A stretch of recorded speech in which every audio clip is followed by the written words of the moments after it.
आज दूसरी ईद है, तो ईद का दूसरा दिन है। आप सबको ईद मुबारक।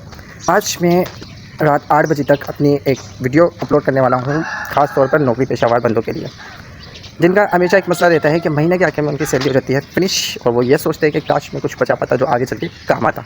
तो अगर आपके साथ भी ये मसला है तो घबराने की ज़रूरत नहीं है। मैं आपको एक ऐसा स्मार्ट तरीका बताने वाला, एक क्या 10 स्मार्ट तरीके बताने वाला, जिस पर आप अमल करके अपनी अच्छी खासी इनकम को सही तरीके से इस्तेमाल कर सकेंगे और बचा भी सकेंगे, चाहे आपकी जो भी सैलरी हो। क्योंकि कामयाब बंदे ज़्यादा कमाने से अमीर नहीं होते। कामयाब बंदे उस पैसों को सही तरीके से इस्तेमाल करते हैं, बचत करते हैं और सही जगह इन्वेस्ट करते हैं, जिसकी बदौलत वो माली तौर पर मजबूत रहते हैं। तो अगर आप भी बनना चाहते हैं तो मैं आज रात 8 बजे तक अपनी वीडियो ये अपलोड कर दूँगा। लॉन्ग 4 से 5 मिनट की हो सकती है या 1-2 मिनट ऊपर भी हो सकती है, लेकिन आपने सीख जाएंगे। अगर आप ये तरीका इस्तेमाल करना सीख जाते हैं तो आप भी अपनी इनकम को सही तरह इस्तेमाल करना सीख जाएंगे। तो आई होप यू अंडरस्टैंड। फिर मिलते हैं रात 8 बजे। तब तक के लिए अपना ख्याल रखें, दुआ में मुझे याद रखें। शुक्रिया।